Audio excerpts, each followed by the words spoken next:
नमो नारायण। श्रीमद् भगवद गीता के प्रथम अध्याय के 21वें श्लोक तक की सार तत्व की चर्चा, जिसमें पूरे निचोड़ गीता सार की चर्चा हम करते हैं ताकि आगे के प्रत्येक श्लोक हमें समझ में आवें। इसकी चर्चा में भगवान ने अपने मुँह से कहा है कि नहीं ज्ञानेन सदृशं पवित्रमिह विद्यते। यह कहकर भगवान ने ज्ञान की प्रशंसा की, परंतु उस ज्ञान प्राप्ति का एकमात्र उपाय योगाभ्यास ही है। इस कारण फिर उन्होंने कहा कि तत् स्वयं योग संसिद्ध काले नात्मत बिंदति। साधक उस आत्मज्ञान को योग संसिद्धि के द्वारा यथा समय आत्मा में स्वयं ही प्राप्त कर लेता है, परंतु कर्मयोग के बिना वह प्राप्त नहीं होता। कर्मयोग में अपने सारे कर्म भगवान को समर्पित करना चाहिए। मानस में बाबा तुलसी लिखते हैं कि तुम्हें ही निवेदित भोजन करहीं, प्रभु प्रसाद पट भूषण धरहीं। आगे भगवान कहते हैं कि दीर्घ काल तक कर्मयोग का अभ्यास किए बिना आत्म विषयक ज्ञान की उत्पत्ति नहीं होती। योगाभ्यास के द्वारा योग्यता प्राप्त होती है और योग्यता प्राप्त होने पर अनायास ज्ञान प्राप्त हो जाता है। प्राणायाम आदि योगाभ्यास करने वाले पुरुष विवेक ज्ञान के आवरण रूपी कर्म क्षीण हो जाते हैं। योग दर्शन में पतंजलि ने लिखा है ततः चीयते प्रकाशावरणम। जो आज्ञा चक्र पर जो प्रकाश है, इस पर जो विवेक का अविवेक का आवरण बना हुआ है, वह प्राणायाम से दूर होता है। प्रकाश के आवरण प्राणायाम आदि के द्वारा क्षय होते हैं। इसीलिए भगवान ने योगाभ्यासी की प्रशंसा करते हुए अर्जुन से कहा है, हे योगी अर्जुन, आप योगी बनो।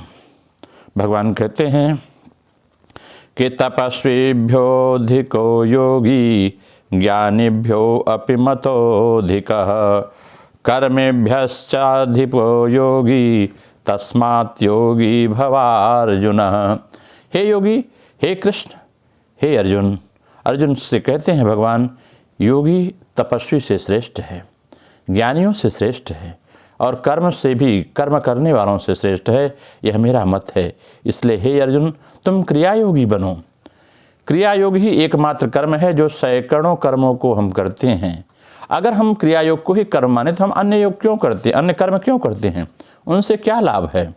इस प्रश्न की मीमांसा भागवत के 3, 8वें और 18वें अध्याय में विशेष रूप से की गई है। अर्जुन को समझा दिया गया है कि सारे कर्म किस प्रकार अनुष्ठित होकर भगवत प्राप्ति में सहायक हो सकते हैं। मतलब अपने कर्मों को परमात्मा को कैसे हम समर्पित करें, इसका अभ्यास होना चाहिए। हनुमान जी लंका गए, समुद्र पार किया, कहा सो सब तव प्रताप रघुराई, नाथ न कछुक मोरि प्रभुताई। हे प्रभु, सब आपकी कृपा से हुआ। यह भाव जब रहता है, ये हनुमान जी महाराज विशेष भक्त हैं क्रियायोग के, वो शिक्षा देते हैं। ब्राह्मण हो, क्षत्रिय हो, वैश्य हो, शूद्र हो, इनके अपने अपने स्वाभाविक कर्म हैं। इसका उल्लेख गीता के 18वें अध्याय के 42, 43, 44 और 45 श्लोक में किया गया है।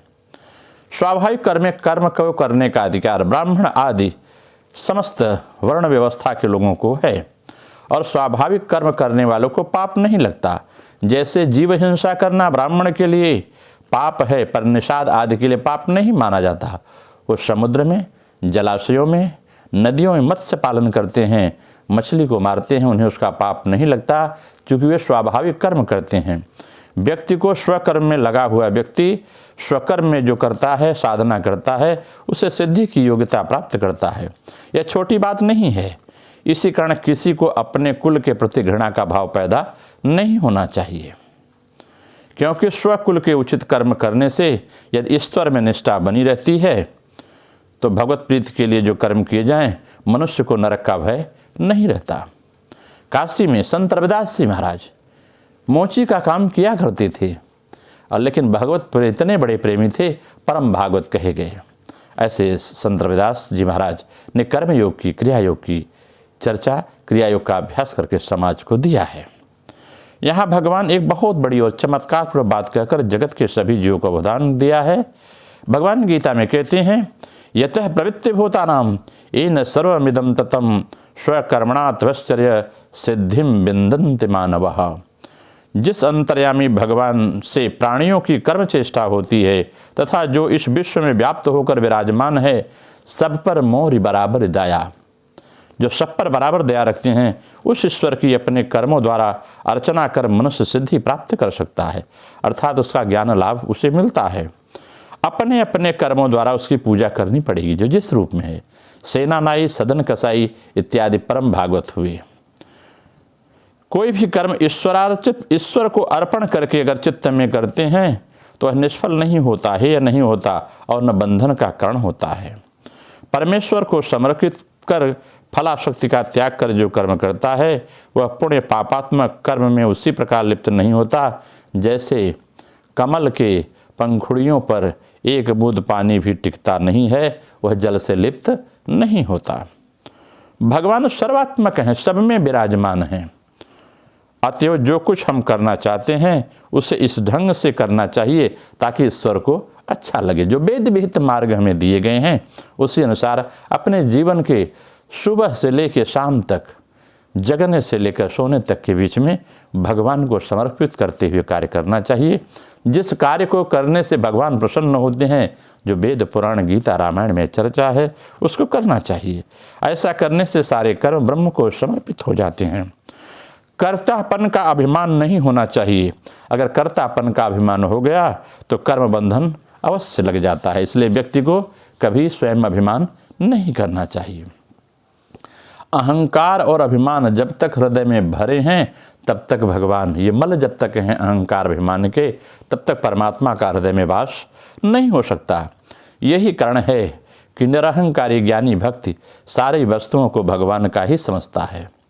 सभी भगवत रूप हैं अथवा सब भगवान के ही है, सब में भगवान ही विराजमान है। जब इस प्रकार की बुद्धि युक्त होकर कुछ किया जाएगा तब निश्चय ही भगवत पाद पद्म में व्यक्ति पहुँचेगा। अतः आसक्ति और अहंकार से रहित होकर ईश्वर को समर्पण चित्त से कर्म करना ठीक है। इस प्रकार जो कर्म कर सकता है वही प्रकृत ज्ञानी है, वही योगी है, वही भक्त है। कर्म करने का अधिकार तो सबको है अपने अपनी वर्ण व्यवस्था के अनुसार। अब मनुष्य में कर्म करने का वेग बहुत प्रबल होता है, परंतु साधारणतः प्राणी जो हैं वो स्वार्थ से प्रेरित होकर के पूजा कर्म इत्यादि करते हैं। पहल निस्वार्थ होकर कर्म करना बड़ा कठिन होता है। जो लोग स्वार्थ रहित होकर कर्म नहीं कर सकते वे स्वार्थ बुद्धि से ही काम करें कि हम ऐसी पूजा करेंगे तो हमें ये लाभ मिलेगा, हम लक्ष्मी साधना करेंगे तो हमें ये लाभ मिलेगा, हम एकादशी व्रत रहेंगे तो हमें यह लाभ मिलेगा। ऐसा भी आप कर सकते हैं। ऐसा जो करते हैं इस प्रकार से कर्म करें तो वे आलसी और कर्म विमुख लोगों से तो ज़्यादा श्रेष्ठ कहे जाते हैं। साधारणतः दो प्रकार के लोग हैं जो कर्म करना नहीं चाहते। पहले आलसी लोग और दूसरे सांख्य मतावलंबी। आलसी लोग जो कर्म त्याग का स्वांग रचते हैं वह उनका केवल कपट आचरण मात्र है। कपटाचारी लोगों को धर्म की प्राप्ति नहीं होती है। भगवान ने उनके विषय में कहा है, कर्मेन्द्रियाणि संयम्य आस्ते मनसा स्मरन् इंद्रियार्थान विमूढ़ात्मा मिथ्याचार समुच्यते। तुमने कर्मेंद्रियों का संयम तो किया पर मन में विषयों को पाने की यथेष्ट लोलुपता लालच बनी रहती है, इसलिए तुम्हारा कर्म त्याग काय क्लेश के भय से है। इसके द्वारा त्याग फल यानी शांति की प्राप्ति की कोई आशा नहीं होती। कर्म बंधन का हेतु है, मतलब सारे ही कर्म त्याज्य हैं। कर्म करने से कर्म फल भोग अवश्य होता है। भगवान उसकी आपत्ति का इस प्रकार खंडन करते हैं कि यज्ञ दान तपः कर्म न त्याज्यम कार्यमेव तत् यज्ञो दानम तपस्यैव पावनानि मनीषिणाम।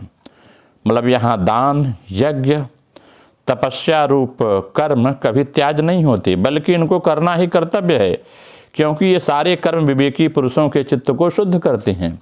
अगर यज्ञ दान पूजा तपस्या आप नहीं करेंगे, कोई इसे बाहर आपको करता है कि यह नहीं करना चाहिए, तो आपको जीवन को धोखे में डालता है। यह व्यक्ति को करना चाहिए क्योंकि इससे चित्त की शुद्धि होती है। और कहते इन सब नित्य कर्मों का त्याग करना किसी प्रकार से ठीक नहीं है। मोह बस होकर जो इन कर्मों का त्याग करता है उसे तामसिक त्याग कहते हैं। वह किस प्रकार कर्म करने से शुद्ध चित्त कारक बनेगा? भगवान कहते हैं कि हे अर्जुन, पूर्वोक्त यज्ञ दान आदि कर्मों को करना ही चाहिए, फलाकांक्षा से रहित होकर तथा कर्तृत्व का अभिमान न हो, इसको त्याग करके करना चाहिए। नित्य कर्मों को केवल ईश्वराधीन होकर और फलाभिसंधि का त्याग करके करना पड़ेगा, तभी ये कर्म पावन चित्त शुद्ध करने वाले होंगे।